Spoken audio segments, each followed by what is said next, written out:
কিন্তু এখানে আমাদের কিছু সাংবাদিকের নাম জড়ানো হয়েছে। আমরা আপনার কাছে আশা করব যে তদন্তের মধ্যে আমার সাংবাদিক সে সাংবাদিকতা করে সে তো কোনো এইগুলোর সাথে হামলা মামলার সাথে জড়িত না। যদি কেউ জড়িত না থাকে তাকে অযথা হয়রানি না করা।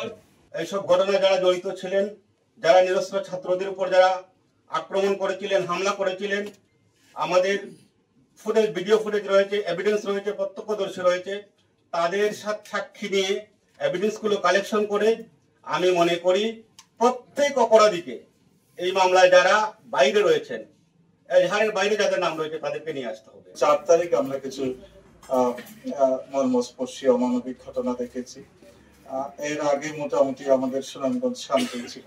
পুরাতন বাস স্টেশনে একটি সংঘর্ষের ঘটনা ঘটেছে। এই সংঘর্ষে আমাদের ছাত্রকর্মী অনেকেই আহত হয়েছে, যারা হাসপাতালে চিকিৎসা নিতে সমস্যা হয়েছে। অন্যান্য কিছু সমস্যা হয়েছে যেটি আগের সরকারে যারা ছিলেন তারা এটি করেছে। কিন্তু এখানে আমি 2 জন সংবাদকর্মী, আরো 2-1 জন আছেন, আমি নাম উল্লেখ করবো যে শামস শামীম, বিন্দু তালুকদার।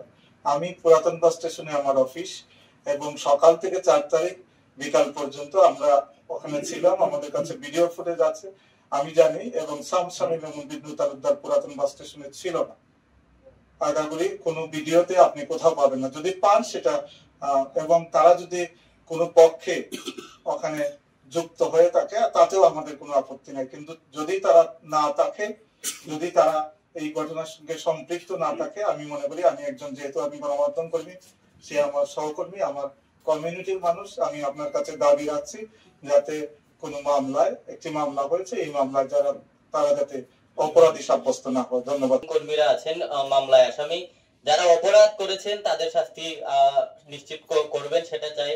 কিন্তু যারা নিরপরাধ, কোনো ফেসবুকে কোনো উস্কানি দেননি, কিংবা সরাসরি, আমি এই মামলার একজন সাক্ষী, সেই ঘটনায় আমি একদম ফার্স্ট টু লাস্ট আওয়ার পর্যন্ত ছিলাম, তাদেরকে সেখানে দেখিনি, তাদের ফেসবুকে কোনো ধরনের উস্কানি দেখিনি। তাদের যদি মামলায় জড়ানো হয় এবং সেই ফেসিজম সরকারের সেই ষড়যন্ত্র অব্যাহত থাকে, তাহলে এর চেয়ে ঘৃণিত কাজ বোধহয় আমার চোখে আর হবে না। আমার খুবই ধিক্কার ভাবে বলতে চাই, সেই এখনো সেটা রয়ে গেছে এবং তাদেরকে মামলায় জড়ানো হয়েছে। আদালতে একটা মামলা হয়েছে, সেই মামলাটা আমরা জানি দ্রুত বিচার আইনে মামলা হয়েছে, এবং এই মামলাটা অলরেডি এফআইআর হয়ে গেছে।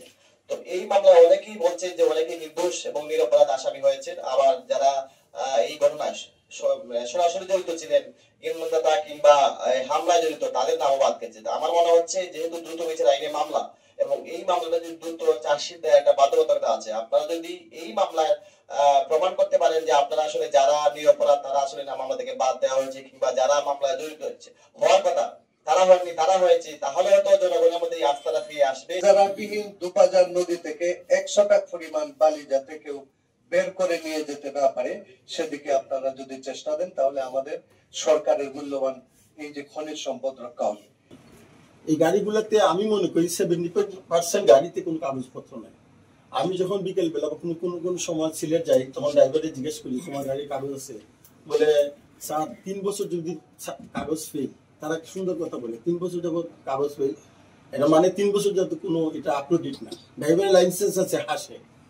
তো প্রায় যে সময় অ্যাক্সিডেন্ট হয়, অ্যাক্সিডেন্ট করে পরেই আমরা যখন এটা ইয়েতে যাই, দেখা যায় গাড়িতে কোনো কাগজ। আর আমাদের পৌর শহরের মধ্যে অটো রিক্সা এবং মোটর চালিত রিক্সা আছে, এগুলোর লাইসেন্স নাই, বিনা লাইসেন্সে অসংখ্য পরিবহন। এই শহরের ধারণের চাইতে 3-4 গুণ বেশি পরিবহন চলতেছে।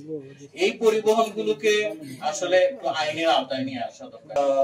উঠতি বয়সের ছেলেরা মোটরসাইকেল নিয়ে চালায়, ট্রাফিক বিভাগ যদি এটা শক্ত হাতে দমন করতে, মা বাবারা ছেড়ে দিয়েছে। আমি মনে করি কারণ যে বাচ্চাটা বা বাবা মা তাকে একটা যন্ত্র কিনে দিল, 3 লাখ 5 লাখ টাকা দিয়ে একটা মৃত্যু কিনে দিয়ে দিল, এবং গ্যারান্টি এটা।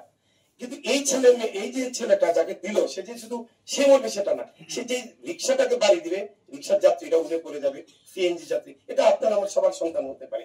এটা কিন্তু ট্রাফিক বিভাগ, পুলিশ কঠোরভাবে আমি অনুরোধ করবো আপনি এটা দমন করবেন। আরেকটা ব্যাপার, ট্রাফিক বিভাগ ভালো কাজ করছে। পৌরসভার ভিতরে বিভিন্ন এলাকায় শ্রীলঙ্কি নামের যে একটা অনলাইন জুয়া রয়েছে, সেটা আপনার যুব সমাজকে ধ্বংস করে ফেলছে। আমি আশা করি পুলিশ প্রশাসনের পক্ষ থেকে, বিডির পক্ষ থেকে অতিবিলম্বে যাতে তারা তাদেরকে গ্রেপ্তার করে আইনের আওতায় আনা হয়। আরপিনগর অয়ন এই পাড়াতে সন্ধ্যার পর, বিকাল থেকেই সন্ধ্যার পর 9টা-10টা পর্যন্ত ছেলেরা আসে যায়, মোটরসাইকেল দিয়ে আসে, এখানে মাদকের বিক্রি অবাধে চলে।